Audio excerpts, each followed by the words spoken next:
We are living in a computer-programmed reality, and the only clue we have to it is when some variable is changed and some alteration in our reality occurs. We would have the overwhelming impression that we were reliving the present, déjà vu, perhaps in precisely the same way, hearing the same words, saying the same words. I submit that these impressions are valid and significant, and I will even say this: such an impression is a clue that at some past time point a variable was changed, reprogrammed as it were, and that because of this an alternative world branched off.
You have meddled with the primal forces of nature, Mr. Beale, and I won't have it. Is that clear? You think you merely stopped a business deal? That is not the case. The Arabs have taken billions of dollars out of this country, and now they must put it back. It is ebb and flow, tidal gravity. It is ecological balance. You are an old man who thinks in terms of nations and peoples. There are no nations. There are no peoples. There are no Russians. There are no Arabs. There are no third worlds. There is no West. There is only one holistic system of systems. One vast and immane, interwoven, interacting, multivariate, multinational dominion of dollars. Petrodollars, electrodollars, multi-dollars, Reichmarks, rims, rubles, pounds, and shekels. It is the international system of currency which determines the totality of life on this planet. That is the natural order of things today. That is the atomic and subatomic and galactic structure of things today. And you have meddled with the primal forces of nature. And you will atone. Am I getting through to you, Mr. Beale? You get up on your little 21-inch screen and howl about America and democracy. There is no America. There is no democracy. There is only IBM and ITT and AT&T and DuPont, Dow, Union Carbide, and Exxon. Those are the nations of the world today. What do you think the Russians talk about in their councils of state? Karl Marx? They get out their linear programming charts, statistical decision theories, minimax solutions, and compute the price-cost probabilities of their transactions and investments, just like we do. We no longer live in a world of nations and ideologies, Mr. Beale. The world is a college of corporations inexorably determined by the immutable bylaws of business. The world is a business, Mr. Beale. It has been since man crawled out of the slime. And our children will live, Mr. Beale, to see that perfect world in which there's no war or famine, oppression or brutality. One vast and ecumenical holding company for whom all men will work to serve a common profit, in which all men will hold a share of stock, all necessities provided, all anxieties tranquilized, all boredom amused. That, of course, was Ned Beatty from the Padashevsky Film Network. Padashevsky was the screenwriter for the film network. And in that scene, he is talking to Peter Finch, who has lost his mind and is leading essentially a one-person revolt against the system. And in that piece, he is taking Peter Finch's character to school, and he's basically telling him that he has upset the economic forces of nature, and that nature itself is an economic entity, an engine that abides by its own rules and laws. It is a universe in which he describes that we are currently living in today. And what we're going to be doing today is we're going to be looking at the impact of where we are economically and what's happening. We're going to bring on a good friend of the show who's been on here a couple times before, Patrick, finance guy, and Patrick is one of the sharpest guys that I know when it comes to untangling the financial game and bringing it back home to the personal and the sovereign and the body. We're going to get into that. We're going to talk with him in a few minutes. And then we're going to bring Robert Bonomo on from Russia a little bit later on in the show, and we're going to get kind of his update and where things are at. And then we're going to toss this back and forth, and we're going to just see where, we go as a forum here, exchanging the ideas and exchanging the current of our time in terms of the economy. Things are up. Things are happening. We're going to talk about Obama's State of the Union speech. I'm going to bring in a little bit of astrology around that and give you my perspective. And we're going to talk about also what's happened with some of the markets that have been kind of on a glycemic sugar crash. And we're going to get some assessments as to where that's headed and how people can better prepare themselves for what's coming. So that's all in the course of the next 2 hours. So I want to thank everybody for hanging in there while I reoriented the ship here and got it moving back in the right direction, and look forward to doing a lot more of the Friday one-on-one or one-on-two interviews over the course of the next month or so. I think next week I'm going to have Peter Kling on. Not Peter Klingon. He's not a Klingon. His name is Peter Kling. He'll be on the show. And I'm going to try to get Courtney Brown back on as well. And we're going to try to zoom out and get this from a cosmic perspective, where we're headed. This is the economic / cosmic perspective. But next week we'll zoom out as far as we can, as far as we possibly can. And then I think the week after, I'm not sure I think it's the weekend of the 21st. I'm bringing Ellis Taylor on. And we're going to be talking about the numerosymbology of 2014. And Michael Edward is going to be returning again. And we're going to be catching up with him and getting the latest on what's happening in the Gulf of Mexico. So those are some shows and guests to look forward to: Peter Kling, Courtney Brown, Michael Edward, and Ellis Taylor.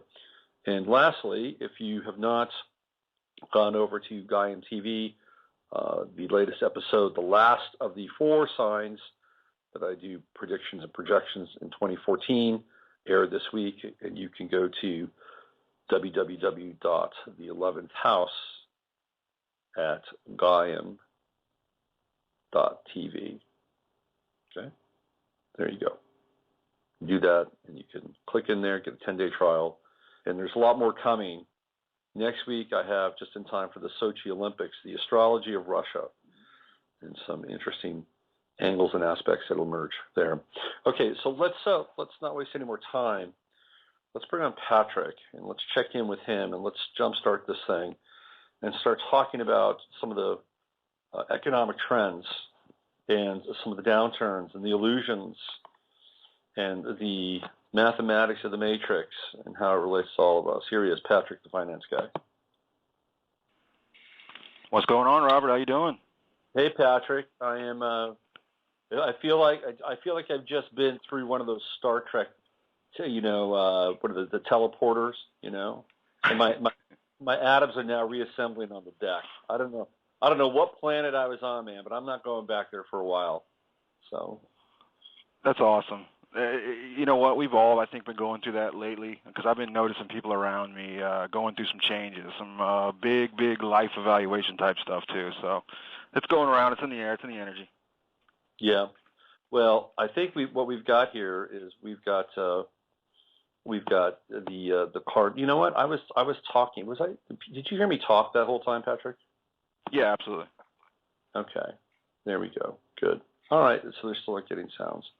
All right. There we go. So I apologize. It takes me a while to kind of get back into this thing as I reassemble the molecular structure. But yeah, you're right, man. I mean, this cardinal square, this cardinal cross that's been going on, that started the first of the year, has been just an absolute deconstructor on so many levels. I can't even begin to get into it right now and talk about it. Maybe I'll talk about it next Wednesday. But you're right. I mean, there's a major amount of change going on in people's lives. I mean, this is across the planet. And there's a bigger plan here at work, right? There's this kind of, tenderizing and tempering of the soul that's taking place on so many fronts for so many people because, I think we're getting to the fork in the road moment. I think that's where it's headed. That's my sense. Mm-hmm. Mm-hmm. It's the wheat and the chaff thing. Because that's, at the same time you see things going in one direction, it seems like they're equally moving in the opposite. And it's like there's coming this snapping moment, or like you're saying, fork in the road, pick a left or a right, go. Yeah. Yeah. I mean, in my personal situation, I'm like buying a lot of food from farmers now. I mean, just in the last couple of months, God, not buying a whole lot at your grocery store. I'm actually finding the men and women who are growing the food and getting into personal, arrangements and agreements with them and just sourcing it real local and all the high quality stuff. And it's actually almost the same price and sometimes cheaper. Well, I think that's really important because one of the things that we're going to be seeing here, and it's already started to happen, is the rise of the cost of food. And that's going to be... Cost of protein, big time, yeah. Yeah, that's going to be a sticker shock for a lot of people. And having those kinds of relationships with people that do grow things locally, number one, it sets up a really nice kind of, vibration on the relational level, but also those people could be real allies and resources as we go through the rise in prices and inflation, which I know is coming. Do you want to get into that a little bit and where you think the purchasing power and some of the other stuff that we're going to be having to deal with, where that's headed? Yeah, well, ultimately, everyone notices around them the purchasing power of the dollar going down. Wages aren't really going up; they've stagnated. All the graphs show us that for the last 30 years, a group that's sitting at the top, so to speak, have been enjoying most of the gains that we've gotten out of this whole internet economy and all this great stuff. We've got cool jobs, but most of those took off once the crash hit back in 2001. So, yeah, we've been basically living on euphoria for, 9 years? I mean, no one's gotten anywhere. Right. Yeah, that's true. So, but ultimately, yeah, right now we've got feed prices are going up. I mean, everything at the wholesale level is rising. So, and you've got the interesting thing though about this, and the reason that it almost between the money and the money being completely watered down at the Fed level, okay, and it's being held up, in the banking system. the funny thing is, though, you've also got roughly, I think it's like 6 million less people in the workforce in the last 4 years or so. Mm-hmm. So that's kind of like been this break that's actually, counteracting some of those other inflationary forces, but they can only be held back for so long. And honestly, I'm in amazement that it's been held back as long as it has.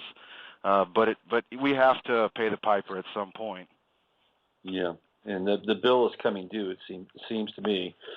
You've got some interesting connections inside the money world, and I wanted to tap into those with you if we can. You have been sharing kind of offline with me and Robert some of the exchanges that we've had prior to the show. You've been talking about how there's some silver certificate action happening down here in Texas. Yeah, supposedly, I found out a few years ago, supposedly a friend of a friend, well, actually a family member of a friend, he kind of keyed him in after a couple of years of it going on. He offhandedly made a comment that there was silver certificates being stockpiled down at a Dallas printer. And it's been interesting because this office allegedly, supposedly prints the dinar. And so it's interesting in light of everything going on, especially when you get into the Fed, the system that it is. It's private. It's a cancer. It's absolute. The private, being in the private, our money system being in the private means there's zero transparency, and literally a handful of men really do get to dictate, jobs, the price of things. It's actually, when you work through it and understand it, it is completely insane. We should have a public money system at the end of the day. And I think these silver certificates, from what I understood, they do not bear the Federal Reserve's name anywhere on them. They're U.S. Treasury. So, and it gets us to a little bit too into the silver certificates that I believe Kennedy did.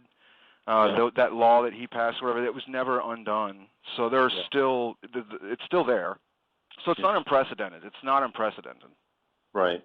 Well, that leads us to this whole notion and subject of executive orders, because that's what Kennedy was doing. Executive Order 1111, which was rescinded, by the way, with Johnson. He did pull that. But now we've got Obama. We have Obama publicly. Before, this was all behind closed doors, right? Cloak and dagger, pass the executive order, and let's move on. Let's kind of slouch towards the next crisis. But now he's doing this publicly, and he's using it publicly to prop up his popularity with this executive order minimum wage, which is a dog and pony show, because really the only thing that they're raising is the minimum wage for government contract employees that have jobs that are connected to the private sector. So it's a very small and limited kind of batch of people. It's not across the board. He can't really do that. So it's a smoke and mirrors kind of effect that it's black magic. It's prestidigitation, right? That's all it is. But he's now evoking executive orders in public. How do you feel about that in this whole thing? Well, it's funny you bring that up. I haven't been too much into it. I didn't watch the State of the Union. I did hear about the little thing you're talking about. And you just made me think about, I wonder if almost what we're really witnessing now is both sides coming out of the darkness, so to speak. The light works in the private just like the dark does, so to speak. And it's almost like both sides are coming out. Just like you just said, he's publicly stating things that have been going on, for a long time, but everyone's kind of been like, oh, it's not a big deal. But now it's getting to a point where it's, we're just going to do what we want to do and, deal with it. And at the same time, though, you've got some of what I see as very positive things happening all at the same time. But it's only for those that are tuning into it, that are conscious of it, that want it. Yeah. So what do you see? What can you share with us that is positive? Well, everything seems to be disassembling.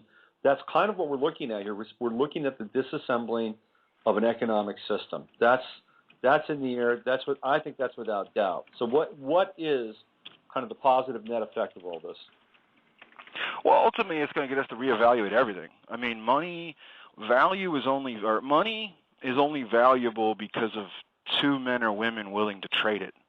That's it. There's no value out here to find other than another man what he feels inside him is value. So again, the value is actually coming from within all of us. So I think that it ultimately, with those 6 million people that have, been put out of the workforce and haven't, from what I understand, on the big picture numbers, they're not making it back into the workforce.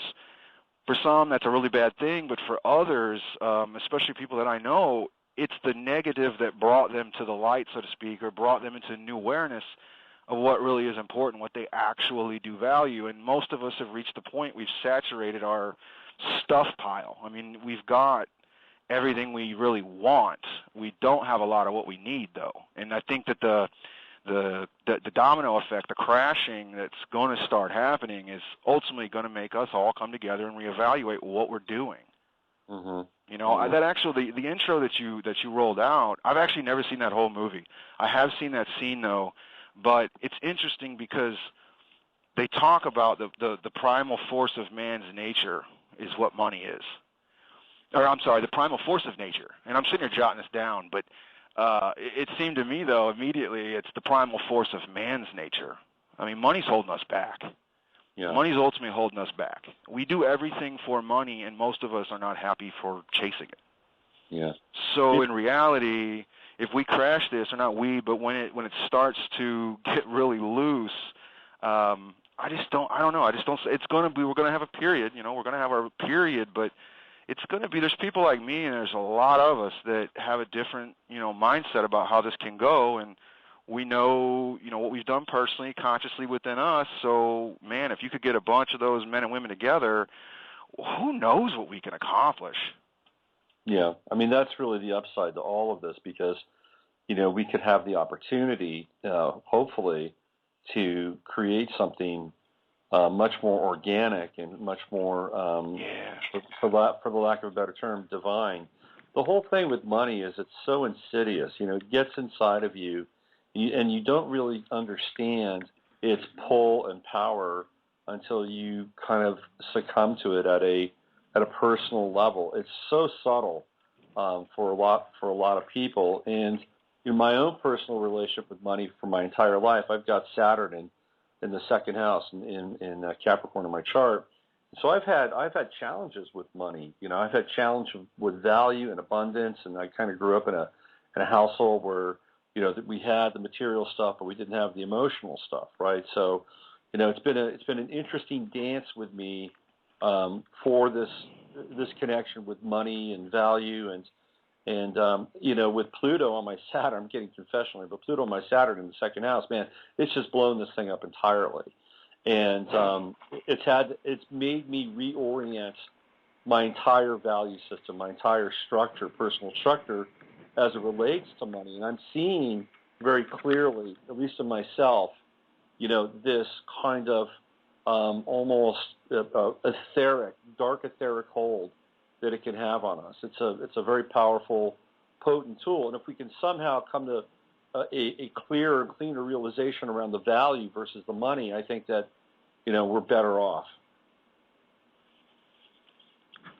I would agree, man. I would agree totally. I mean, what's really the value? The guy that you can get your food from for the next week, is that more or less valuable than the guy sitting in an office cube punching numbers all day? I mean, I tend to say the guy that gives me something I can eat. And this kind of tangents slightly into the whole gold thing with some people who say you can't eat gold, right. You can't do much with it. So why keep it? Why stockpile it, so to speak? But I mean, ultimately, today's bankers, they're not producing, they're not adding to things. They're just a middleman that skim. I mean, at the end of the day, that's the nature of the business. That's the nature of money. The way they've set up, the way we've allowed to be set up a fiat money system that is tied to nothing. It's not. Yeah. It's literally at this point tied to belief only, and that belief is about to crash. Yeah. Well, I won't say crash. It's going to get challenged. It's definitely going to get challenged. Yeah, it is. It's in a serious wobble. One of the things that we were talking about, kind of, offline with the email exchange, was your relationship, or at least our relationship, to borrowing, and how really kind of intricate and complex and insidious our relationship to borrowing and lending is. And you laid that out really, really well in that email with Robert and myself. And I'm wondering if you could share that and give people an insight into how this lending and borrowing scam really gets played out. Okay. It's for one, it is slightly hard to explain because it's multi-level. There's a couple layers to this thing. But if we can isolate this in terms of a debtor-creditor situation and value. So let's just start from here. If I go to you, Robert, and I say, hey, I need $100, you literally go into your bank account, you go into your savings, you go into your investment accounts, but you find your earned $100 of equity and you hand it over to me. You're now $100 less. And for the fact that I might not repay you, and for the fact that you don't have access to that $100, we agree I'm going to pay you $110 back in, let's say, a month. If I don't pay you, you are actually out $100 plus theoretical interest. On a banking system level, when you ask a banker to show them when you take a loan out, can you please show me where I borrowed your money? Please. They actually can't do it because per Federal Reserve rules, they can't loan their own money. They ultimately use checkbook money is what it's sometimes euphemistically called, but they're all ledger entries. The thing that we don't understand with the banking system is that we're creating everything. We're literally creating the asset piece of paper called notes that fund loans. But then we turn around on the loan and say, oh, well, I'm ignorant. I don't understand how money got created just a second ago, so I'll pay you your money back. Well, it was never the bank's money, and they'll never claim it is. They'll never claim it is. I can talk to a bank manager and pretty much have him kick me out in 3 minutes. They don't want to talk about this stuff. They don't. But ultimately, your signature on pieces of paper literally create our money in the system today. That's why that little intro that you did was pretty good, actually, because when they talk about a share of stock in that corporation, the ecumenical corporation, because that's what this whole thing is, it does tie back to the Vatican, City of London, but ultimately your share of that stock is your birth certificate. We just don't know how to use it at this moment. But that's where I say I think the light and the dark are coming out, because the light wants us to learn this stuff, but we have to be very careful, and it has to be, we've got to be emotionally ready. Because I've studied money since about 12. I went through a period when I understood this about 4 years ago. I went through a whole, the depression, the anger, the bargaining, and then you get to acceptance, and you can see how it isn't a good thing, but it's actually a great thing if we learn how to use it properly. So, yeah, it's a scam. Yeah, it's really crappy. But at the same time, it's also perfect gold sitting there for us to mine. We just have to learn the lawful, proper way to do it. Mm-hmm. I hope that made sense. No, it made a lot of sense. And, one of the things that, you also mentioned offline is that the real value, the real gold is our bodies, right? It's, yeah. And that gets into a whole other topic, which I want to kind of, address a little bit later when we bring Robert. I understand. Which is, how do we? I don't want to use the word monetize because I think it's too crass. But how do we, in some ways, materialize the body in a different kind of way, in a different relationship with money and value and all those other things? So we can get into that a little bit later. Is there anything else that you are looking at in terms of global trends and can kind of see where this is headed in terms of not just the appointment of Yellen to the Fed, but I mean even something like this is Patrick. This is kind of wild. Like, so the market is going through this major downturn, right? We have this major downturn market, and then who steps in to save the market? Facebook, right? Facebook has this kind of steroidal shot in the arm with its stock. Who knows where it's coming from? Who knows who's buying those shares, right? But all of a sudden, Facebook, the social network, comes in and props the market up. It's an amazing kind of event in a kind of a surreal way. So anyway, what kind of trends are you looking at, and what do you think about that Facebook move to prop things up? The Facebook stuff's interesting. I mean, if you dig into the actual numbers, though, subscribers are going down. The kids that they really want to get at are not using it. I really honestly don't know what they're using, but from everything I'm reading, they're not actually using Facebook. It's going down in that 13 to whatever 18 demo or something like that, 20s. Right. They're actually leaving. The guys that are on there now are like my mom and dad, which is kind of crazy, So they're the ones that are using it. All your information gets sold, and you don't get paid for it. So that's a great system. I want to join. The big things I'm noticing, I actually jumped on Zero Hedge before I got on here, and I was actually really intrigued to see that there's an India central bank governor, and I'm not even going to try and pronounce his name, but he publicly announced that the international monetary cooperation has broken down. So here we are, January 31st. Allegedly, China was going to default at their big bank on some bond issue, I believe it was. Some guy shows up last week and says, I'll fund it all. So we have a savior there. And now that's okay. The Chinese New Year is, I believe, today. Starts today or tomorrow. That's right. It seems like the East and the West in terms of, it's like the monetary currency war, if you want to call it that. I don't like using that word, but yeah, it's amping up, and it looks like it's about to hit, like you said earlier, a junction point where some people are going to go left and some people are going to go right, and it's going to be quite interesting to see how it comes back together. Yeah. Because we can't leave, I don't know, some of us may be able to leave the planet that we don't know about, but we're all stuck here, so we might as well learn how to get along. Yeah, absolutely. Okay, why don't we do this? Why don't we play a little bit of music, and when we come back, let's bring Robert on. He's been on hold. He's been listening. And we can get into what's happening in Russia, and we can talk about Davos and kind of the larger kind of global corporate spectra on this whole thing. So let me see if I can play a little bit of music here. Let's play. This is Gene Pitney's version of "A Town Without Pity," and it's performed ably by the late great Ronnie Montrose. So when we come back, we'll bring Robert Bonomo on live from Russia. You're listening to the Friday FARcast. I've been speaking with Patrick, the finance guy. Here's Ronnie in A Town Without Pity.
That was Ronnie Montrose, The Town Without Pity, first performed by Gene Pitney. It is 12:35 here in Austin, Texas. We've been talking with Patrick, the finance guy. Let's see if we can pluck Robert Bonomo out of the ethers. I think this might be him. Let's click in here. Hey, Robert, is that you? I don't think so. Let's try the international line. Here we go. Robert? Hey, how you doing, Robert? Hey, I'm good, Robert. How are you doing today? Excellent. Really well. Okay. We've got Patrick. Yeah, I listened to the show. We got Patrick on the line, and you've been listening to the show, so you're up to date, you're up to speed, you're fully informed. Welcome. How are things over in Russia? Actually, I'm still in Vietnam, but okay. Yeah. Still doing well. Okay. Good. Still on vacation. Yeah. Hey, I've been reading that Vietnam is going to start to grow a lot of food for the United States. Have you been tipped in on that? I haven't, but I have the amount of the rice exports they have is amazing. The shrimp exports. I know they're exporting a lot of factory-grown shrimp. Mm-hmm. It's pretty amazing, the economy here, what they're doing. Yeah. Yeah, I was having breakfast on Saturday morning last week, and it's a funny story. I sat down at the counter next to this old guy, right? And it's funny. It was this kind of meeting, and it really tweaked my level of kind of assumption about people. It's like, okay, here's this old guy. He's sitting alone. He's at the counter. So I sat down. I struck up a conversation with him. He tells me that he's ordered this big breakfast because his wife has Alzheimer's. He's 86 years old. He eats half of it, and he takes half of it home to his wife. And I'm thinking, well, this guy's got a pretty challenging existence, right? Well, then he goes on to tell me that his wife has 7 hours worth of in-home care every day that he doesn't have to pay for. So he's got all this heavy lifting with his wife taken care of, right? It's no big deal. He then goes on to tell me that he has an oil well in West Texas on his property. And at 86 years old, he's become an oil baron. And not only is he extracting oil, but he's selling the water on his land to the company that's extracting the oil so that they can frack the oil and frack the land. He's making money. He's making money coming back to him from another well, and he's got another disposal well that he's going to be making money with. So this guy's 86 years old, and at the beginning of our conversation, I think he's like this old dowager, hanging in there with his Alzheimer's wife. But at the end of the conversation, he's got a glint in his eye, and he's going to shareholders meetings at 86. But well, did he buy you breakfast? And then he starts telling me jokes, right?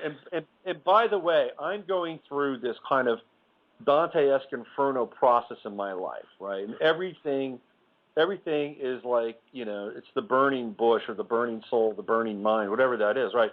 So I sit down next to him and he says, "Do you want to hear a joke?"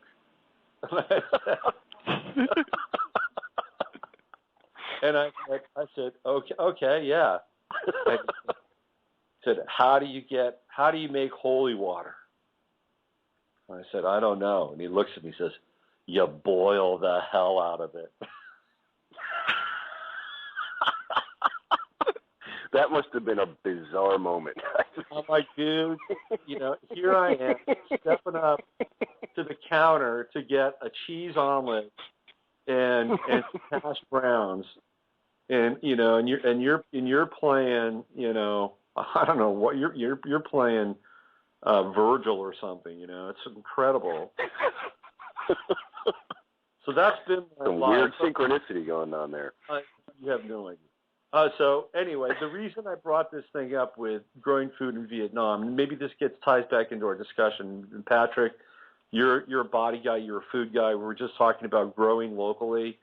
But what I can see now, based on just this conversation with this guy and some of the stuff I've seen here in Texas, they have oil wells literally in suburban neighborhoods. I kid you not. And these suburban neighborhoods have actually gone to the courts to get these oil derricks taken off the land because they're pumping 24/7. They've got lights going on, and the courts have upheld the rights of the corporation to have use to that land, just as people in their homes have use to that land. Now, this is kind of insane, but it's landmark because what we're seeing here, especially in Texas and New Mexico and other parts of the United States, is that the green light has been given, and the exploitation of the land for oil and gas used to be kind of demarcated in places like the Black Hills or, West Texas or West Virginia, but it's everywhere now. It's ubiquitous now. They don't give a shit. They're just going to frack and hack and extract. That's the plan now. So in order to do that, they still need to maintain the food supply. But the food supply is being shipped over to China and Vietnam. Now they can have their own kind of global corporate infrastructure, regrow their economy, and supply food to us, while our land is getting toxified, fracked, distorted, hacked, all that stuff. And that's happening. And that's why I asked you about the food production over there in Vietnam. Yeah, it's that's just bizarre. I can't imagine that. Suburban neighborhoods, they have oil wells? They have oil wells in Very suburban strange. neighborhoods here in Texas. And not only have they've been sanctified, they've been sanctified by the courts. Basically, the court said, screw you. They have as much right and use to the land as you do. And it's actually shocking that this is the reality we're living in now. I mean, they've been given the green light to just plunder the land without any consequence, without any kind of natural order or respect to the relationship of who's actually on the land now. So the gauntlet is down, and that's kind of where we are. So let's try to dovetail this into your world a little bit, Robert. You're following some of the global trends. You've got a great article on gold up on your website, which I urge people to go look at, the cactusland.com. Let's get your kind of assessment, your 40,000-foot view. Yeah, there's something very strange going on right now. You see it in the emerging markets with the ruble getting slammed, the Turkish lira is getting slammed, the Australian dollar is getting hit. My feeling on the big picture is that this tapering that's began in December, again another 10 billion in January. I think this is the beginning of something. This is an experiment that has never, ever been. This is the first time they've ever tried to pump this much liquidity into the world. And it's not just the States. I mean, Japan's doing it. The Europeans are doing it. And now they're going to try and pull back. And I think this could be catastrophic. And one thing just occurred to me that today I was preparing for this. I was watching a few videos. Remember when Bernanke left? What was it, 2005, 2006? Not Bernanke, I'm sorry, Greenspan. When Greenspan left and they brought in Bernanke, that was a really difficult transition. And now Bernanke leaves, we're bringing in Yellen, and I think we're in for another serious transition. And I really think it has to do with cutting off the liquidity, the end of the taper. I think this is going to be a very difficult period. And we're feeling the bumps now. And you see a lot of manipulation in the markets. I mean, yesterday the market was up. Overnight it got slammed. This morning it's back up again. God knows what will happen this weekend. There's just something. The volatility is just kind of crazy. So I see something. I feel something in the air. Yeah. That's what we've been talking about a little bit here.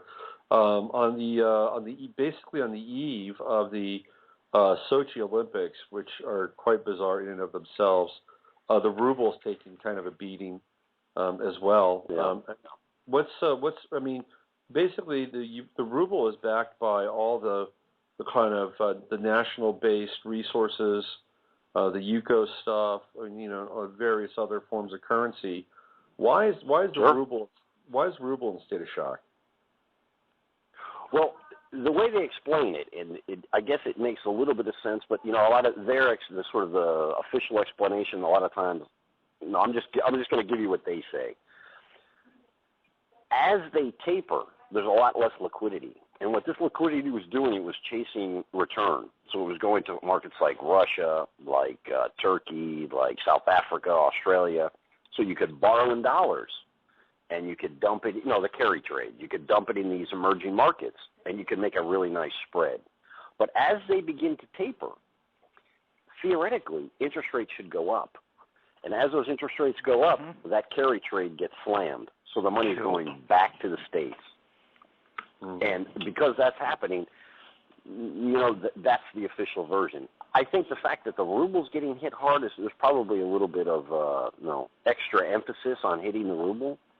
I wouldn't be surprised. And then you have, of course, everything that's going on in Ukraine now. That seems like it's going to explode right around the Olympics, which would be quite interesting, no?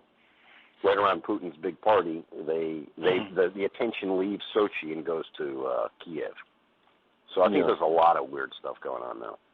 Yeah, do you think that there could be, let's just say, I mean, we've got the Super Bowl coming up too, which we haven't really talked about. And one of the things, as the preamble to the Super Bowl, is there's a lot of chatter about security. I don't know if you guys have been clocking this, but the amount of security and the amount of people that are going to be there in terms of, the New Jersey State Police and, all these other, branches of the government as it relates to police protection and all that stuff. It's off the charts. It's unprecedented what's going down in the Super Bowl. And again, there's this chatter that the Super Bowl is an event. It's an event type event where something possibly could occur. And then you have the mirror event with Sochi. What if something would happen in either place? Both of you guys, I'm going to throw this out to both of you, Patrick, as well.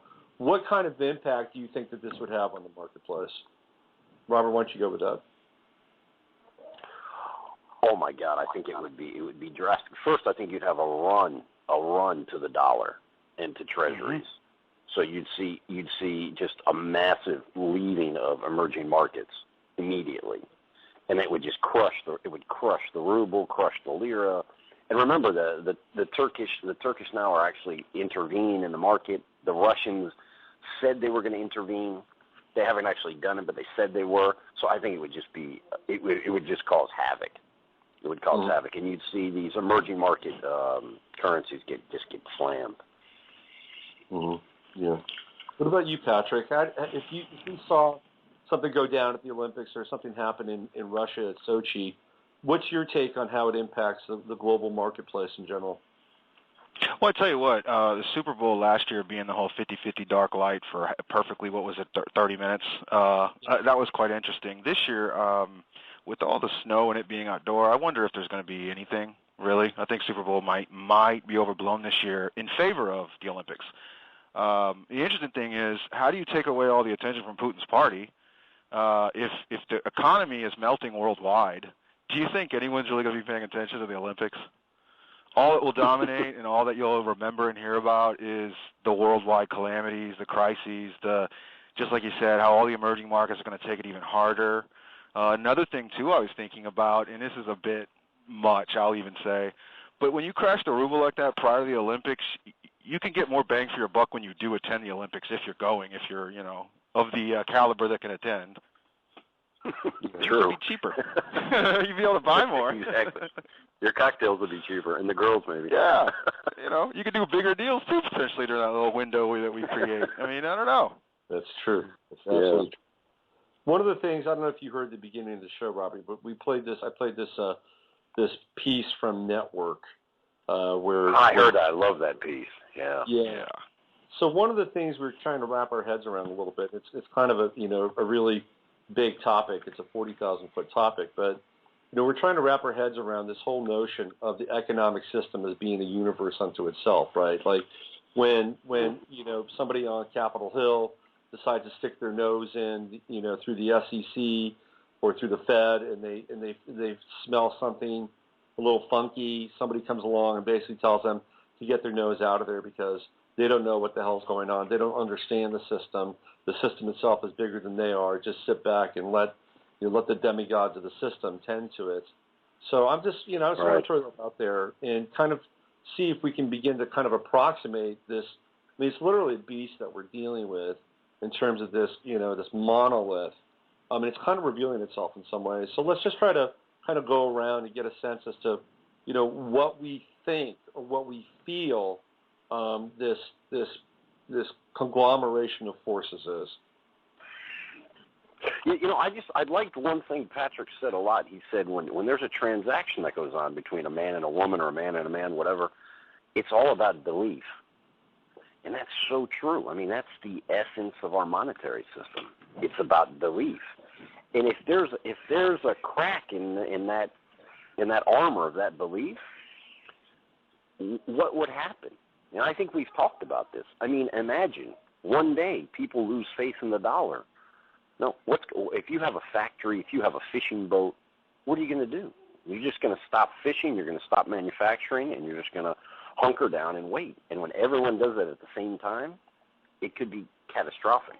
But the essence of it is faith, because there's nothing else there. Mm-hmm. Yep. It's about belief. Mm-hmm.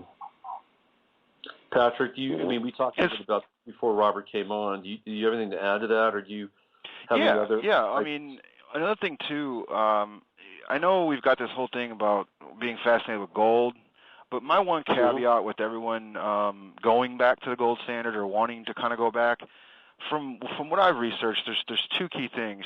For one, that's bankers' money. Like, the people don't hold gold. The people hold silver.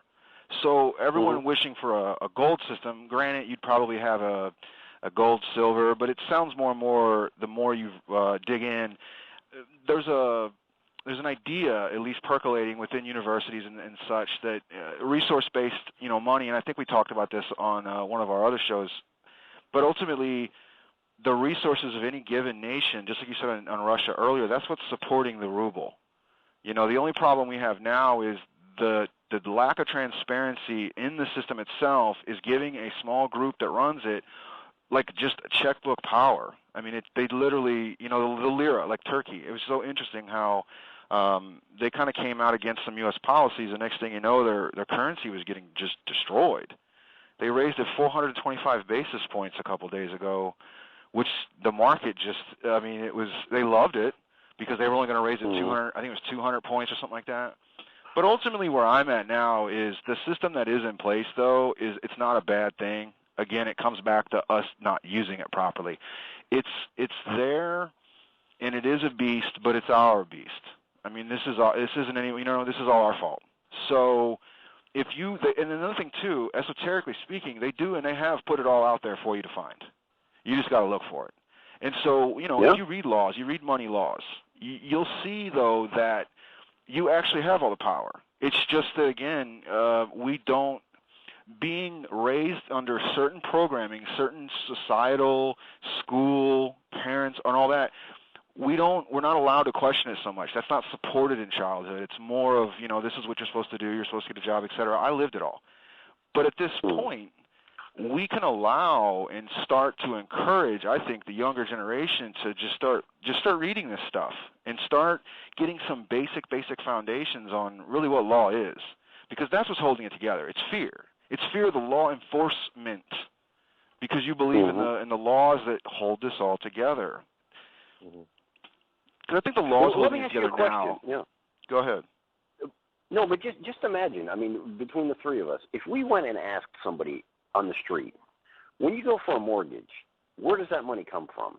How many people realize, like Patrick explained before, that money's created from the actual promissory note you signed?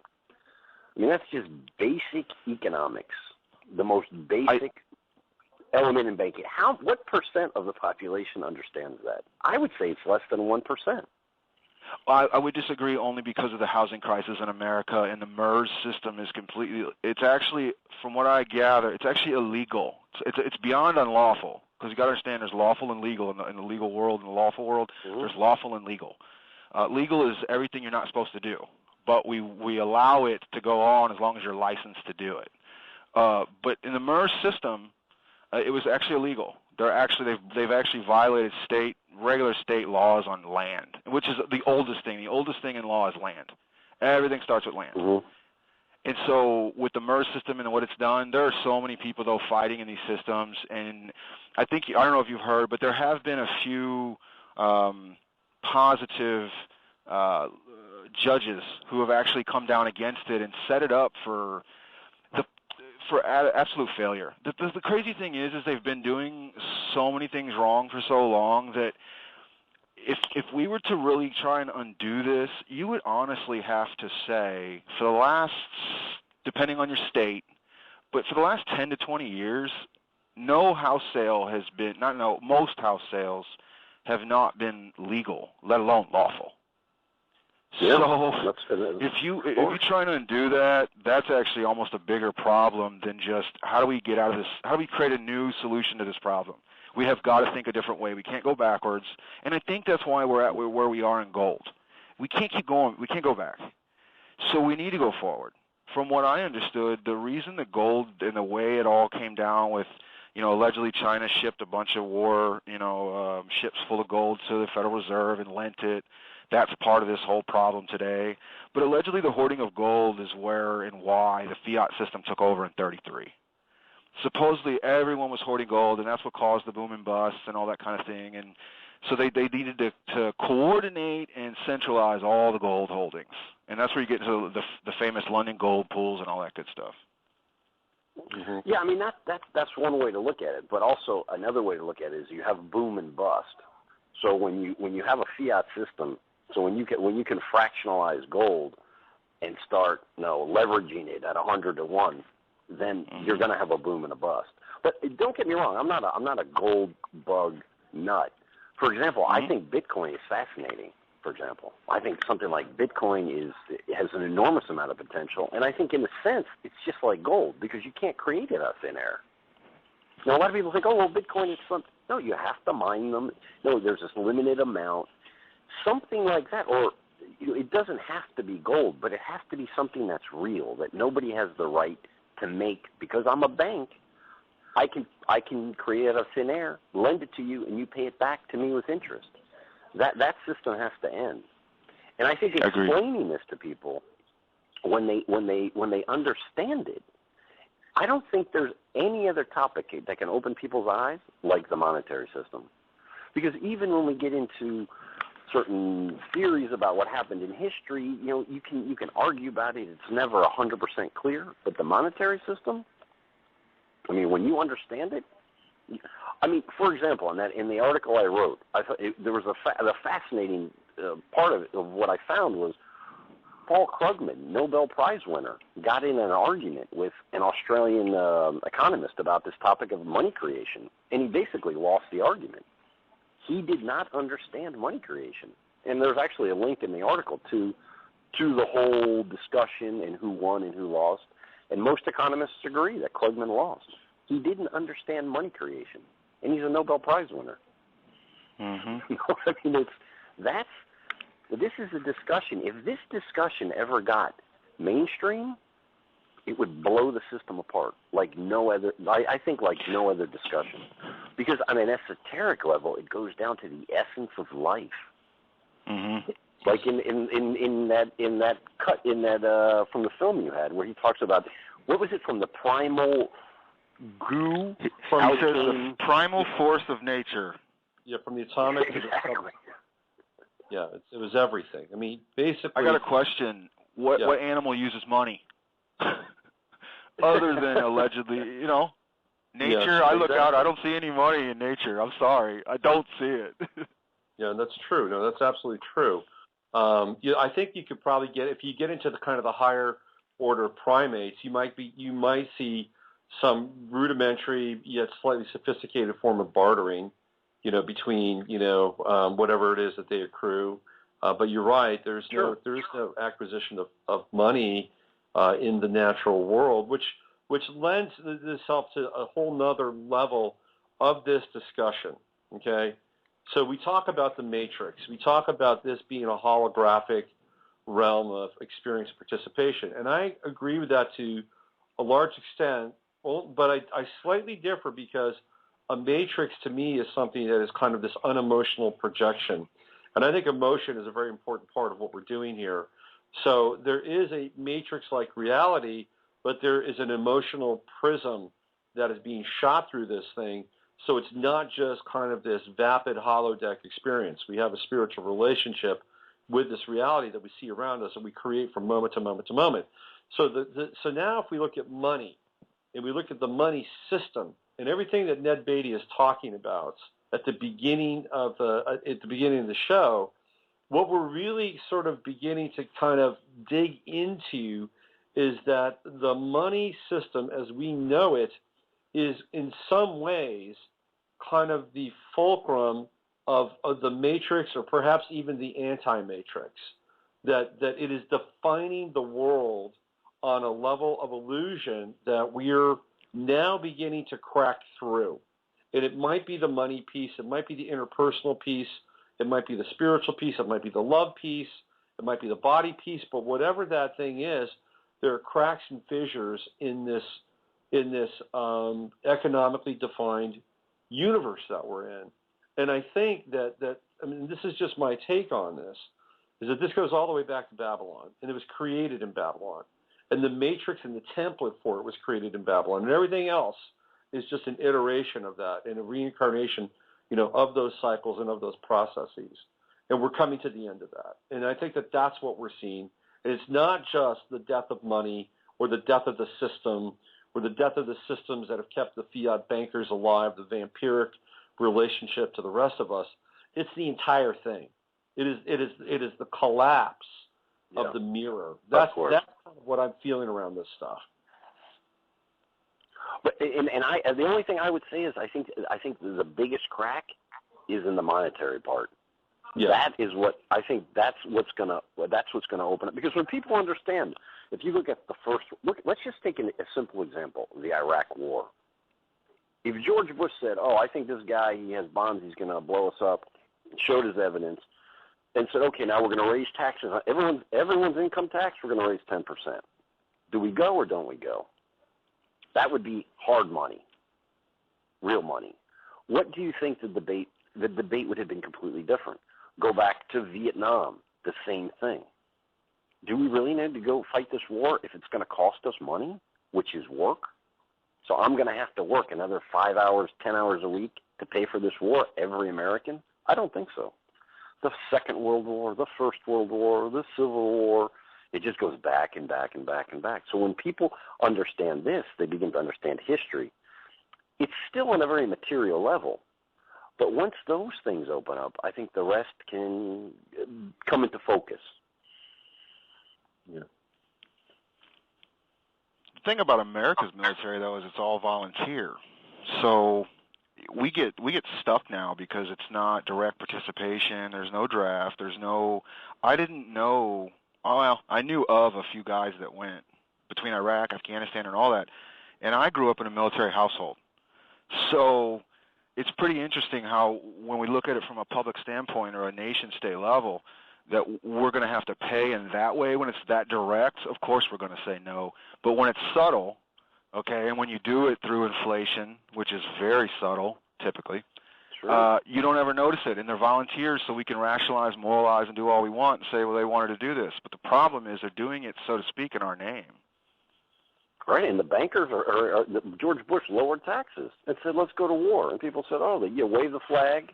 No, Pavlov's dogs react. Yeah. And they say, yeah, and I'm going to lower your taxes. But imagine if there weren't bankers there making a fortune out of creating money out of nothing, giving it to the government, and telling the American people, pay us back with interest.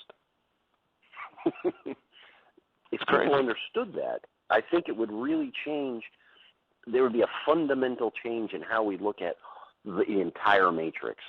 And then hopefully people could reach other levels. Because like Robert said, this is just one. It's just one part of it. Just one part of it. It's not the whole thing. And see, that's where I think that's again where I think we need to come into understanding true law. I mean, and I don't mean man's laws. I mean natural law. I mean, we have to come back to this. We have to relearn, remember, however you want to talk about it, but we have to come back to the natural law, because right now it's fear of what that man may do to me if I stand up. And the truth of the matter is there's no man on this planet that has any authority over you right now. There isn't one.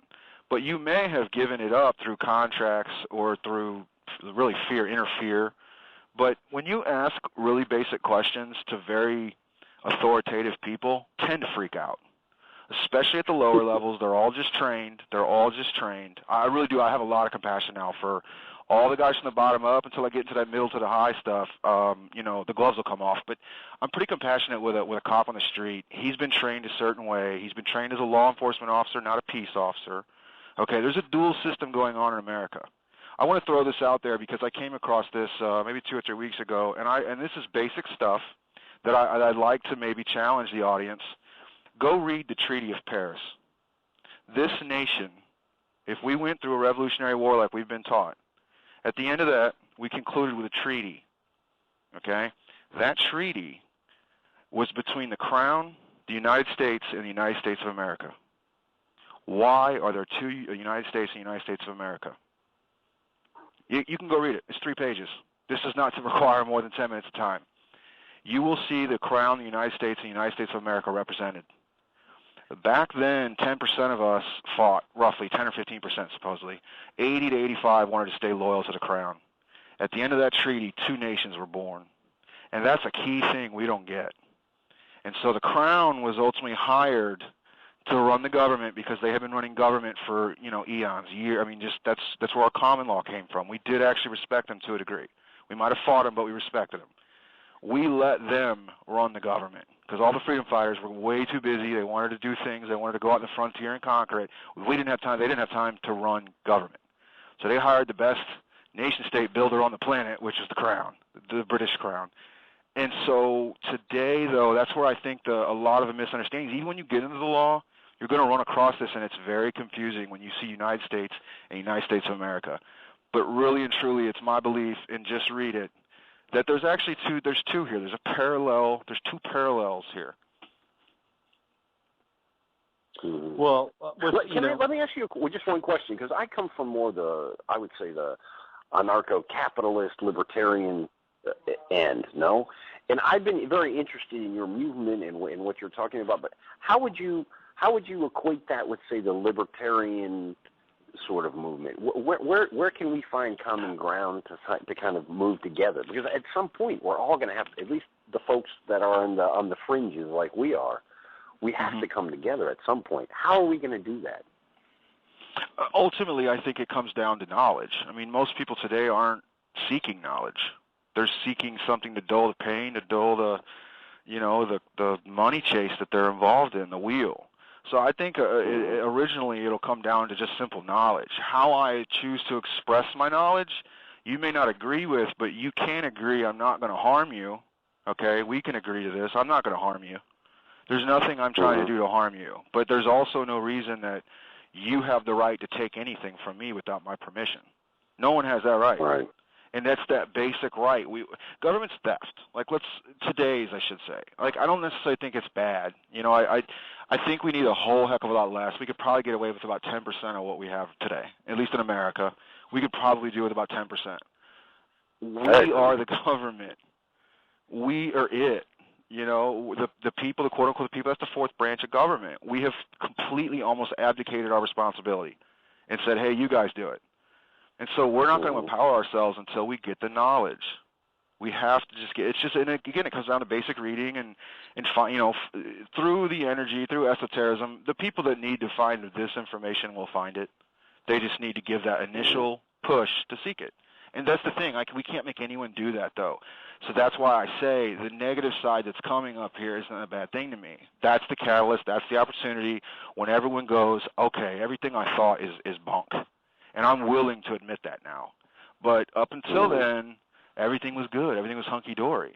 I mean, even today, generally speaking, even though we've got a crisis supposedly going on everywhere all the time, I haven't generally felt like I've felt it. And I don't think a lot of people do either. And that's that whole the boiling pot frog deal, which isn't actually true. But yeah, it's slow. It's slow. So, but again, I think it comes back down to knowledge.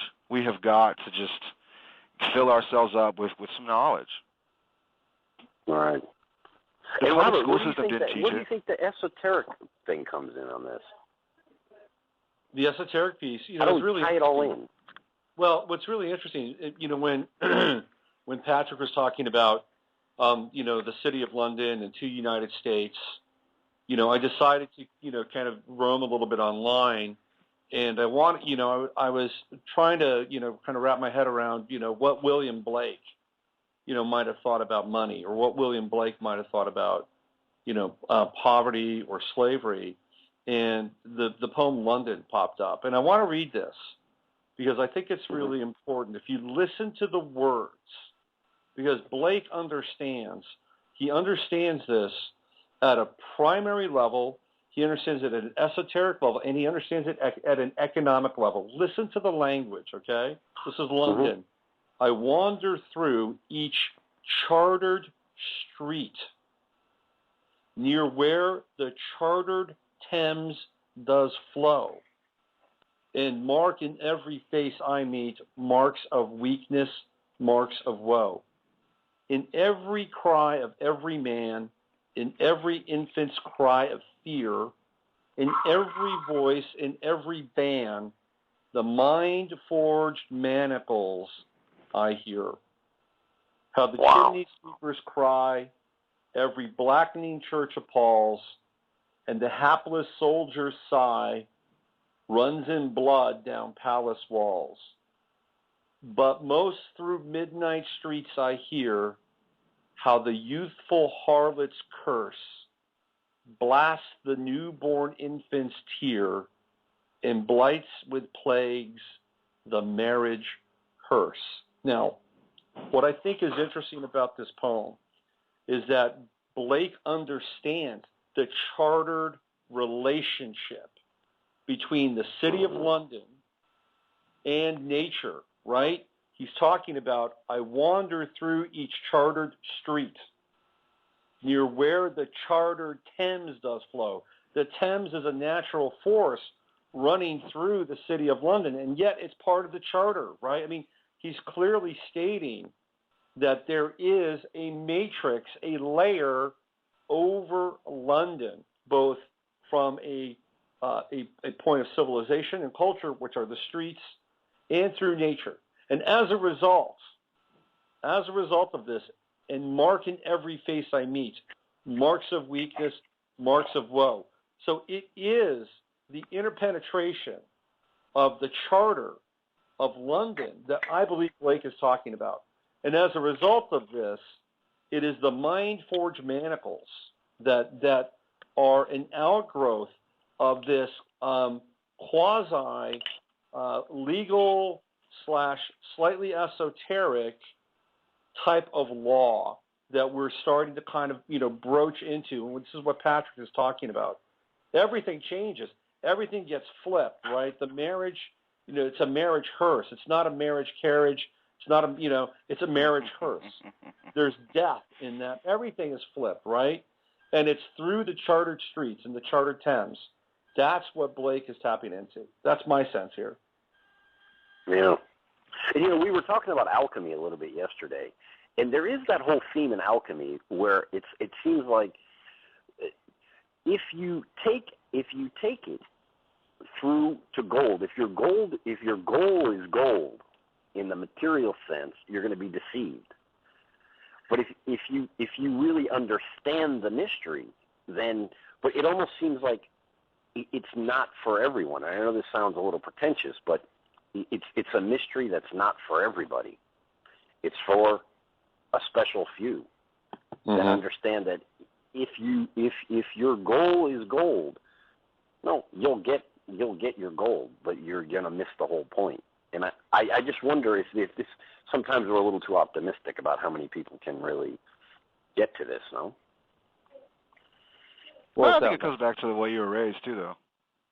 There's a generation thing going on right now too. I mean, my parents, the stuff that they've discussed with me in the last year and a half, they're getting it now in a new way, and it's just that they're too invested in this quote-unquote system. So to ask them to stand up, it's just not feasible. It's not reasonable, and that's where it comes down to the youth. I mean, we're not invested like they are. We're not going to be. We can see it. The Gen Xers above me all were telling me when I grew up, they're not going to get Social Security. So all those systems that were, supposed to take care of us, they're not going to be there, and we know it. It's just like I said, though. That's why I think the boomers are ultimately the labor force for the most part today. When they have a heart attack collectively, that's when they'll be able to move. That's when I think we in America anyway will be able to, find this new path, forge this new path.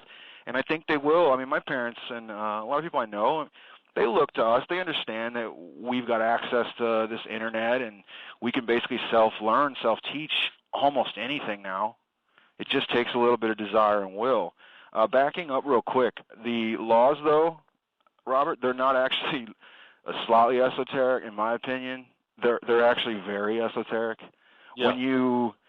When you really read these things and you come from an esoteric place, that's actually where I learned the fastest. When you try and read it and you think of it in two-dimensional terms or black and white terms, the duality, you can't make sense of it. But when I read it and I started to feel into it and I started to see this esoteric, underpinnings, it all kind of started to make sense, and that's also why I don't have the anger that I used to. So ultimately, though, in law today, we've got to get rid of these limited liability ideas. We have got to get away from limited liability. The idea that I can do something and no matter what happens, I'm not liable, that's a core problem. Yeah. There's no liability. So I can take risks and harm you, harm society, harm the public, and this gets into the fracking and stuff. We can talk about that. But ultimately, there's no liability. It's just money. If you get found liable, as long as you have enough money, then it's all okay. Yeah. And the money you can make out of nothing. So there's absolutely no liability. And that's where I think just so we come back, let's tie some of this together. Those oil derricks that are sitting in communities in Texas. I was going to ask a couple things, but ultimately I would be curious because there's usually homeowners associations involved, so you don't actually own your land, or you can't control your land the way you think you can.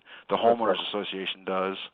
Yep. But a bigger thing is I wonder, though, if that's a private sale, that I brought in a company and they did all that stuff for me, as long as I haven't harmed anyone around me, and that's where we get into the potential harm and stuff, but as long as I haven't harmed anybody around me, they can't stop me. They might not like it, but it's just a fact. It's just a fact. You live in an oil-rich area. You shouldn't have built houses, sorry. But ultimately, the people do have options, and it gets into man-to-man. We've got to learn how to use the common law in America. It's still here. Mm-hmm. A lot of us think it's not, but it is. It underpins just about everything.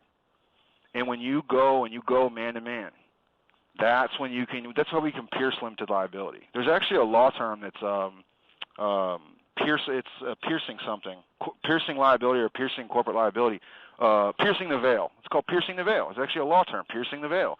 There's a way to go after a man if you can directly show cause and show that he directly caused harm. Then you can. So everyone hiding behind their little corporate, titles and offices, they're not as well protected as they believe. And it's my opinion that the Vatican September 1 decree that went into effect, if we go and tie this into a high esoteric level and under the understanding that they actually are kind of sort of behind it all, and it may be good, it may be bad, I ain't going to go there, but if they are truly, in fact, behind everything, then where we're at now is ultimately waiting for us at the bottom to do what we need to do. It's not going to come from top down. It's not. It's our job to bring it from the bottom up. We got to connect the circuit and do this and bring it forward. Mm-hmm. Yeah.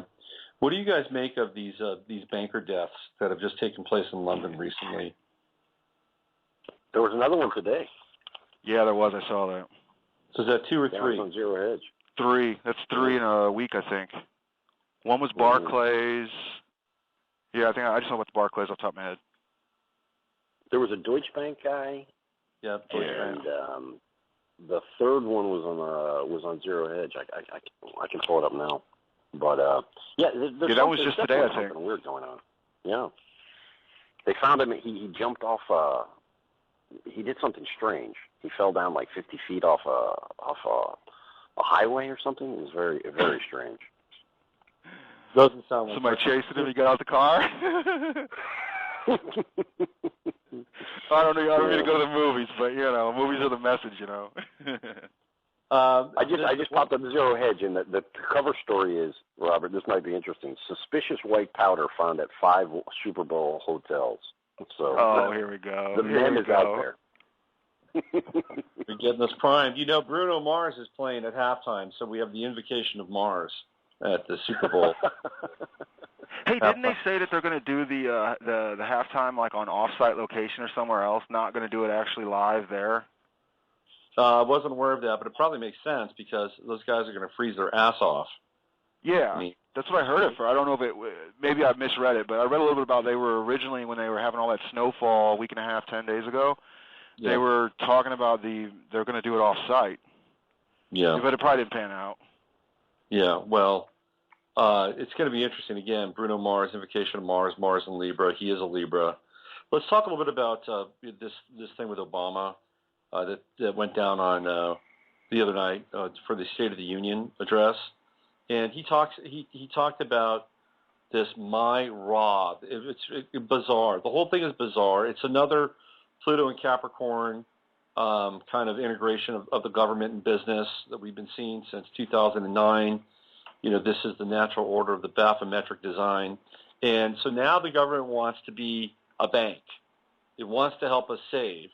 And he's using specifically Ra, R-A, MyRA, Ra, the sun god of Egypt, right? I mean, this is an amazing kind of, kind of languaging from Obama.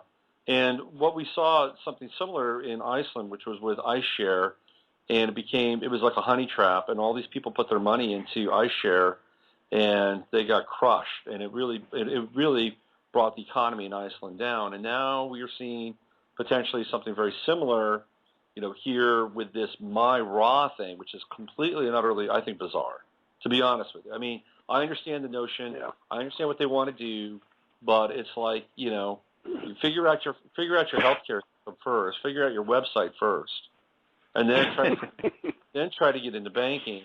And I did a chart, for the State of the Union. It was really interesting on that chart. You can look at it on my homepage, 9:00 Eastern Standard Time, Washington D.C. You can see that there's the sun. The sun is in Aquarius at 9 degrees in the 5th house. So Obama is a Leo, and in what we see in the 5th house, sun is accidental exaltation, but it's in his opposite sign, right? It's in the sign of Aquarius. And the only aspect it has is a sextile to Uranus in Aries, which kind of inflames the rebellious and radical kind of aspect that they're talking about.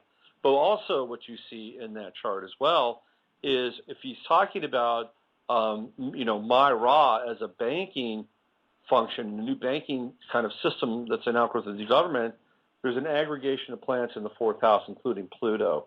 And the 4th house, obviously, is the house of Cancer, the United States being Cancer, so it's the house of home.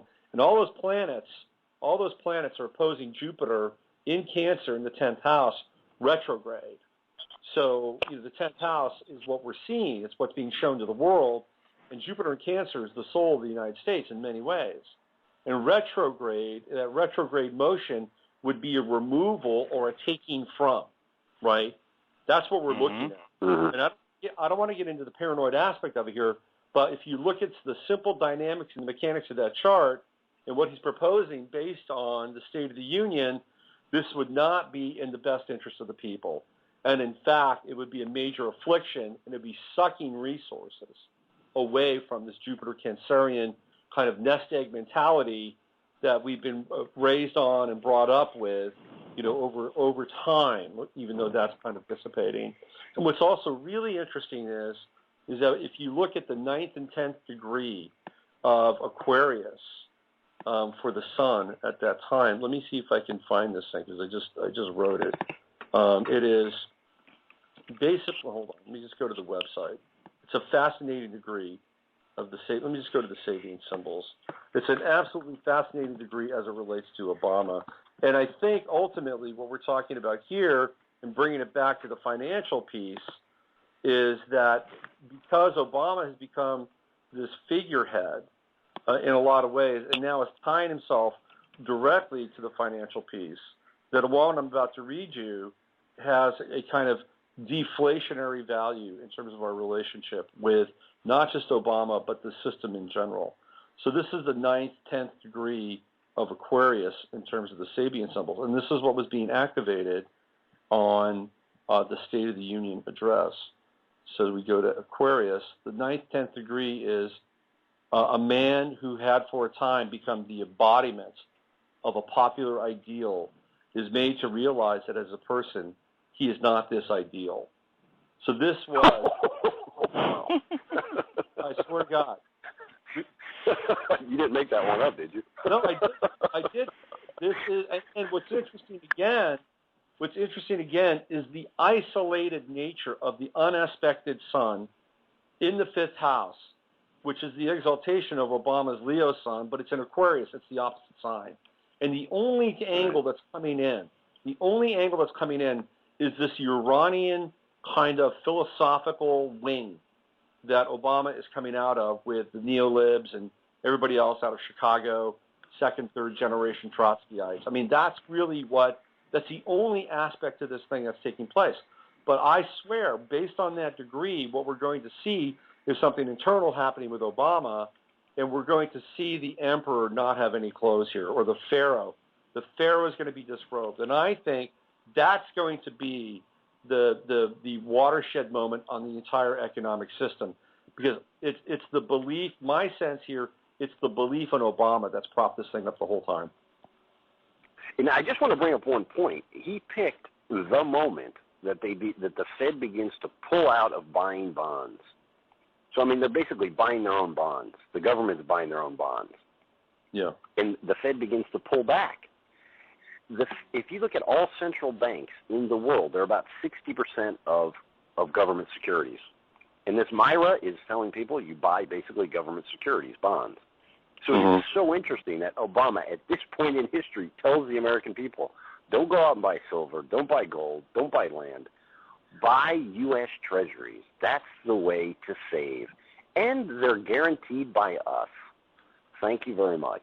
No, Robert, you could be very, very correct. Imagine 2 years from now, the whole thing collapses, and it could all have begun this week, the week that, the markets seem to be pointing to something a little bit catastrophic, and Obama says, buy treasuries. No, it really is kind of powerful. Well, the funny thing, too, is if we get that emerging market crisis, and like you said, the money's going to flow back into the dollar, so as soon as that happens, he's going to be able to go out and pump the treasuries and say, see, I told you, and that could happen within 2 to 4 weeks. And you know what I mean? It's, what is that, what's that term? Self-fulfilling prophecy, yeah.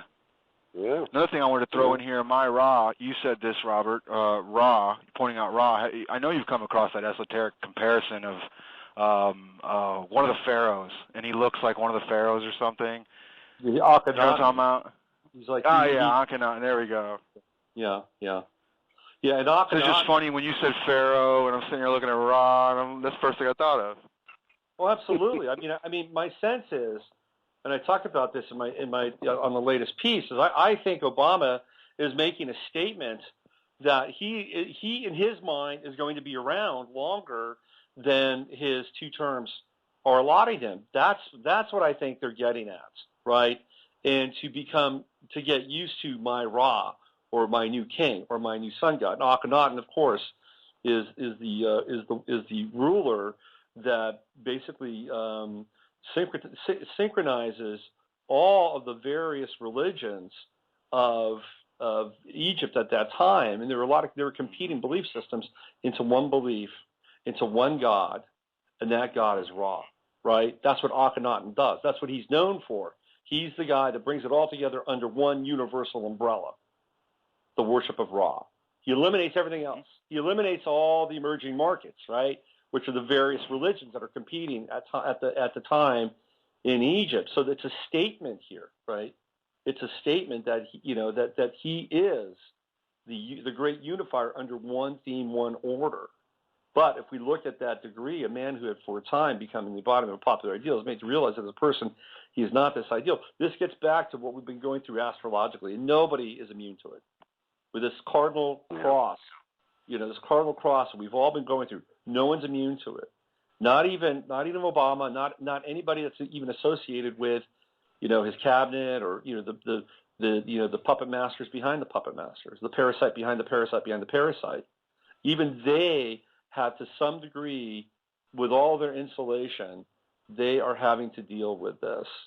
And I don't think we can duck it We've got a whole year coming up. We've got another, cross coming up in February, right around Valentine's Day. We've got the massive cross coming up on April 20th, 21st, 22nd. That's going to be a big one, I think. It's a huge one. It's at 13 degrees. And to me, that is a Rubicon. April is a Rubicon. And whatever happens after April, we are in a I think we'll be sorted out. That's my sense. There's a major sorting out that takes place after April. Robert, I wanted to ask you something. I've always had the feeling that Obama was chosen.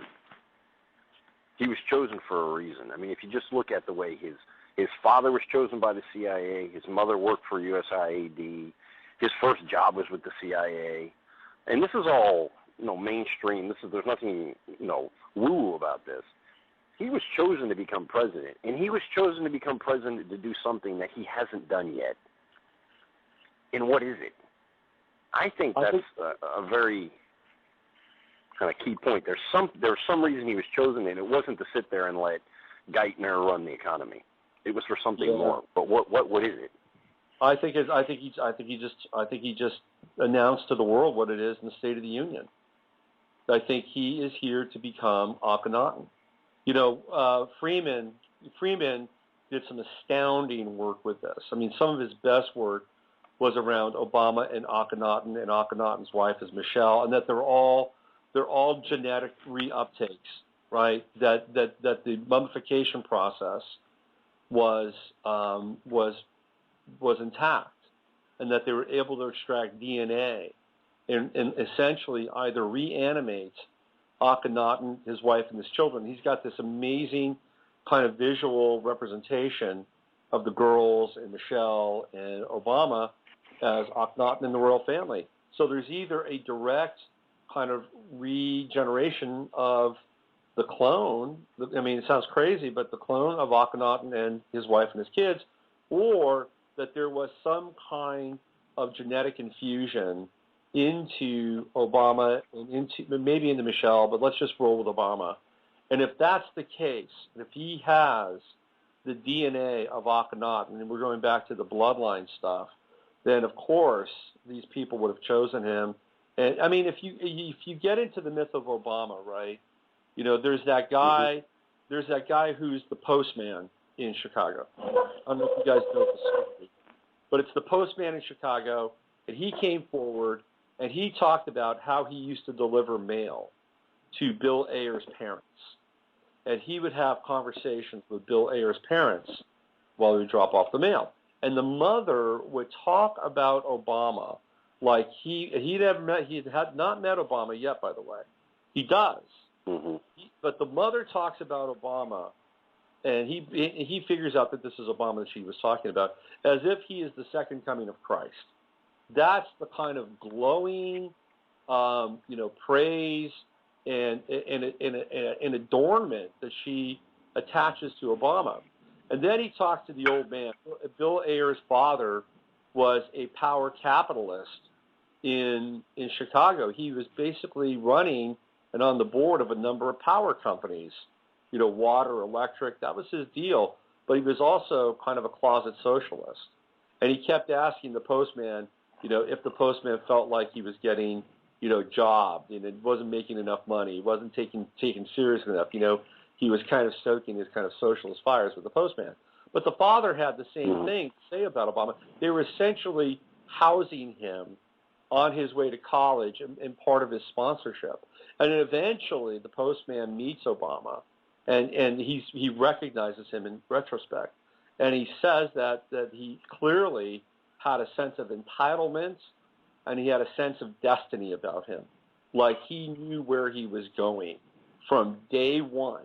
And then the other part of the Obama myth, and you guys may be familiar with this one too, is the story of the guy who was doing business in Russia. He meets this woman. Yeah, I've heard that story. You know the story, right? And the woman begins to tell him about a young man that's being groomed. He's an American. He is a minority, and he's going to become president, and they're going to destroy the United States from within.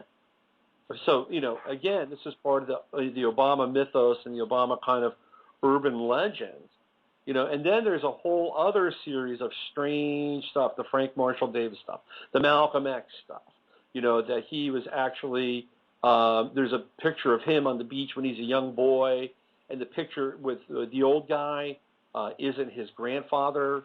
It's the astronaut, Gus Grissom, and then there's a whole connection to Obama and NASA. So to your point, Robert, I do believe that he was chosen, because there's no way in hell this guy with his background becomes president of the United States. I mean, if you just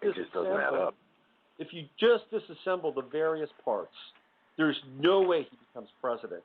He's got a clouded past. There are records that you can't tap into. Nobody knows him at Columbia. Nobody knows him at Claremont. Nobody knows him at any stop along the way.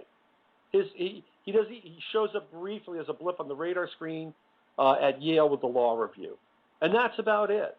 And this guy becomes president of the United States. So if he wasn't chosen, if he wasn't destined, then how does it happen? And if that's the case, but let's take it one step further. So what is his destiny? I mean, specifically, what do you feel his role will be? I think his role is, he stated it the other night, he's here to be Akhenaten. He is here to be the modern Pharaoh. He's here to syncretize everything under one belief system, under one financial order. That's what he's here to do. He is the guardian of the gates of Pluto and Capricorn. It's no mistake that he's the first president under Pluto and Capricorn, which is the merging of the government and corporations. That's what Pluto and Capricorn is. And from the start, the shot of the cannon, that's exactly what happened. The government immediately invested into General Motors, into AIG, into Fannie Mae, into Freddie Mac. The failed investment in Solyndra, which I think was probably in some ways a form of money laundering, though I can't back that up. But this is what he's here to do. He's here to, we use the words New World Order, or whatever we want to kind of, ascribe a value to or label to. That's his role. That's what he's here to do. He's here to bring people into the Akhenaten-based, unified kind of religious, belief, economic, one world umbrella system. That's what he's here to do. And I don't think there's any mistake that he brings up this MyRA thing the other night at the State of the Union with the sun in Aquarius in the fifth house, sun in Aquarius in its fall, but exalted at the same time. That's my sense. And he's got about 2 years. I mean, something's got to happen soon for him to take it to the next level. Well, FDR and crises. I mean, like you said, Robert, you can try and get that next term. I mean, that'd be so messy, though. Maybe. It sounds so messy. And one thing I want to add to this whole thing, Chicago. So I've been real big into understanding my zip codes and understanding. When you get into the zip code system and you get into federal law versus state law and all this kind of stuff, you start noticing some weird things, especially with zip codes and the name and fire districts and ambulance districts, school districts, all those kinds of things. Ultimately, it led me to Chicago for, I don't know how I got here, but looking at Chicago, and if you look at the way most states or most towns, cities, et cetera, were chartered, just like we were talking about William Blake. Yeah. The interesting thing about Chicago is, generally speaking, in the expansionary history that we've been given, usually people find other people living there, and they conquer them, form an alliance, and then conquer them. But ultimately, there's someone living there. From what I gathered, that wasn't the case in Chicago, and that's actually why government and corporations chose Chicago as their main central switch to connect the country, because ultimately there was no indigenous population that they needed to take over. Chicago was built 100% for and by the railroads, which was the first government-corporation joint venture that I'm aware of, major nationwide one. Mm-hmm. And so Chicago today is, it was created by corporations for corporations and the men that run them. So today, to see the way it goes down and to see Chicago trying to keep those guns from people and all that good stuff, it is truly a corporate versus man, in my opinion, kind of fight. And he's their number one guy, just like you guys are saying. Yeah. Yeah, and, all it will take, and if you go back and listen to and I highly urge anybody who has not seen Freeman's presentation on Obama and Akhenaten, Obama and Akhenaten, go find it, because it is freaking brilliant. And one of the things that Freeman says, and I agree with him, I had the same thought that he did, that Obama, that George Bush was kind of the last elected president in some ways. Obama is the last appointed president, and he may even be the last president. Jay Widener talks about the North American Union, and this is something we have to. That thing has not gone away. We're still having to deal with sort of the potential of the North American Union, and that Denver will be the seat of the government for the North American Union. The United States will still be intact, and the government for the United States will be Washington, D.C., District of Columbia, but it's going to be Denver that will be the seat of the government for the North American Union. And if you look at Obama's relationship with Denver, it's pretty thick. I mean, he accepted the nomination for the presidency in Denver. I think it's at Invesco Field where the Broncos play. So that's where he really comes onto the scene. It's in Denver. He has actually signed bills electronically in Denver. So I think if you take this to the nth degree, what we're talking about here is it's not necessarily the dissolution of the United States, but it's the formation of the NAU. And I think that that's where Obama transitions into. And as a result of that, we're not dealing with 2-year terms anymore. We're in a whole new territory, and he can run the NAU or the United States' representation in the NAU for however long the NAU charter, which I don't have in front of me, says. So that's my take. I mean, I think that's where all this is going. Mm-hmm. And I think it would take a shock to the system to make it happen. Mm-hmm. It would. It would take an economic shock to the system, wouldn't it? Exactly. Some sort of wild financial meltdown. There's a resolution. I really see one of the key points will be when they forgive debt. There'll be a big debt forgiveness. Yeah. And in exchange for this massive debt, for example, they'll wipe out the student loans. They'll take a big chunk out of national debt. They'll wipe out a lot of mortgage debt. And in exchange, they will create this new matrix. That's actually a good idea. That's a good premise. That's a very good premise. Yeah. Well, I think that's kind of, where things are aligning, but we're dealing also with real chaos, pure chaos, not manufactured or artificial or synthetic chaos. And that actually has a role in things. And we can't even begin to chart that. We can't even begin to, have some kind of model as to when this chaos, rears its lovely head. It could be the Earth. It could be the Earth lurching due to the fact that it's sick of the geoengineering and all the hacking it's taken to its system. Atlas will shrug, and then what happens to their plans? And they may have that modeled out to be, 5 years from now or whatever. They can climb into their condos under the DIA and have their seed vaults, but they don't know. Nobody knows. Even the best astrologers in the world, they can begin to pinpoint things, but nobody knows when that moment's going to occur. And I think that that's really, to me, that's the saving grace. It is the pure chaos. It is the true chaos. It is the fall of the Tower of Babel, and it will happen. I just, when will it happen on April 20th? I don't know. I mean, if you look at the chart and the configuration, something major is going to go down. It's huge. But what's also interesting about that April 20th chart is that there's a really strong water trine taking place there too. So in the midst of the fire, and in the midst of the chaos, in the midst of the shock, there is an emotional and spiritual current running through that entire event. So there is the potential for decimation, but there's also this potential for clarity, spiritual redemption, and pure emotion. So, I don't think we're going to go through any of this stuff without the potential for some kind of other emergent reality coming through. and I think that this gets back to what you were talking about earlier, Patrick, that there is this sense that if things do go off the rails, that we have an opportunity to, and I don't know how long it takes. I don't know what that timetable is, because timing is important with this stuff, to step through that portal, to step through that point in time and begin to attempt to create something new. And I feel like that certainly is a potential for where we're headed with all this.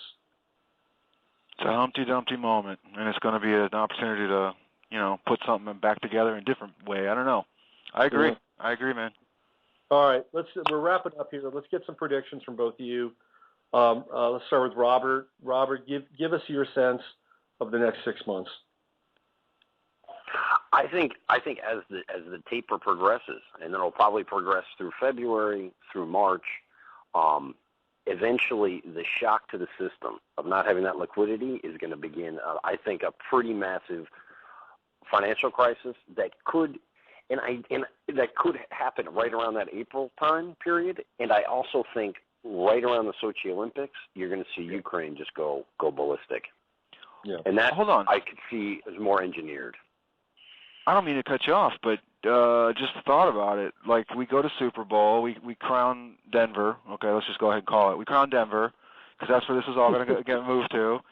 We get to the next 2 weeks going into Sochi. Things start going really wrong, and they continue that way until we reach synthesis, culmination, whatever, around April, which would give us about a 3-month window, so to speak, as we come into spring. Exactly. That could be. Yeah, so we're seeing potentially here, let's just put it on the table, right? The next 4 months are critical.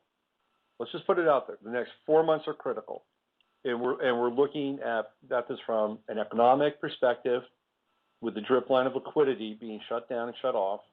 We're looking at this from a geopolitical standpoint, with the pressure in Ukraine and what's happening with the Olympics, and we're looking at this also from a domestic standpoint, with perhaps a transference of a certain type of governance. Because one of the things we didn't talk about were the midterms that are coming up. And I've always thought that if there was going to be any move made, it would be before the midterms. That's my sense.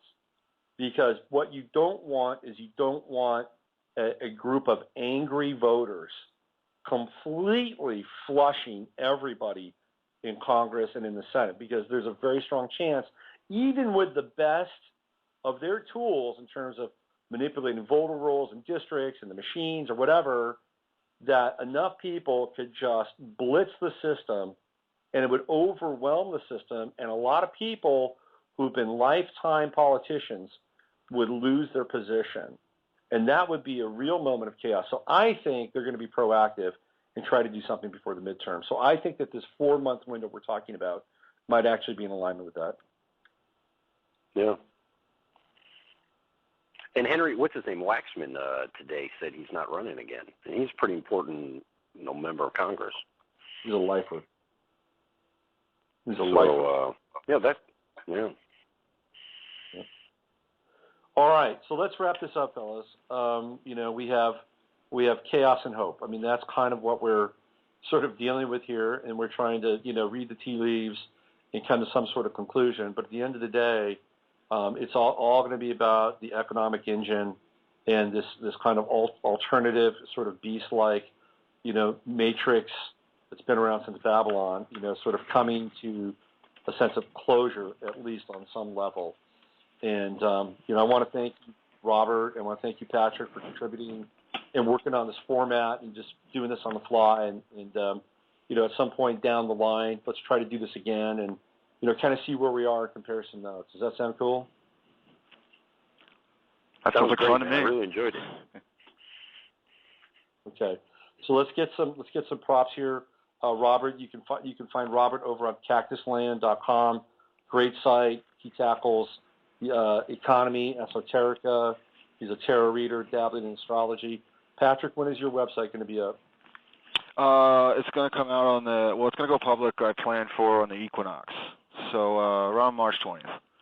Okay. So hopefully it'll be perfect timing on my end. But the whole idea behind this website, by the way, the name is citizenhealth.me. Wow, I had a moment there.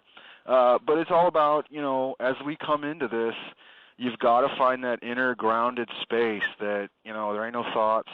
It's feeling and thinking, but it's not thinking the same way. It's more of just being conscious of feelings, being conscious of your thoughts, and learning how to use this environment, because nothing's disconnected. Everything is connected. So consciousness being king, for real, we actually have a lot more power and control than we think. And if we just get a little empowered, finding that quiet space and really plug it into it, then I honestly, truly believe that while it will be scary, it's going to be a heck of a ride, a lot of fun, and the future is bright if we put in the work. But we got to do it. Yeah. Spoken like a true Aries. All right. Thank you, gentlemen. Enjoy your respective weekends. Robert, continue to enjoy yourself in Vietnam, and we'll catch up with you guys somewhere down the line when things start to get really hot. We'll do this again, okay? Sounds great, man. Take care, guys. Thanks, Robert. Thanks for having me. All right, Patrick. So that was Patrick, the finance guy, and Robert Bonomo from Vietnam, which is from Russia, living in Vietnam currently. And we've been looking at the economy and other meta trends on today's show, and I hope you enjoyed it. And again, you can find Robert over at thecactusland.com, and Patrick's launching his site, citizenhealth.me, on the equinox. Be sure to go there and tap into his world of sovereign health and holistic practice for your Earth suit. I'll be back. I think I'm really extremely busy. I've just re-upped my relationship with Guy MTV. There's going to be 12 more episodes coming, and I've got to be out there on the 17th shooting 6 episodes of the 11th house. So I'm going to be actually kind of in the bunker working on those episodes. So I'm going to be doing less radio over the next few weeks, but we're going to meet here on Fridays where I'm going to be doing some interviews with people. So we're going to keep the radio line, the radio channel open. I'm just going to be hunkering down and doing some other kind of work.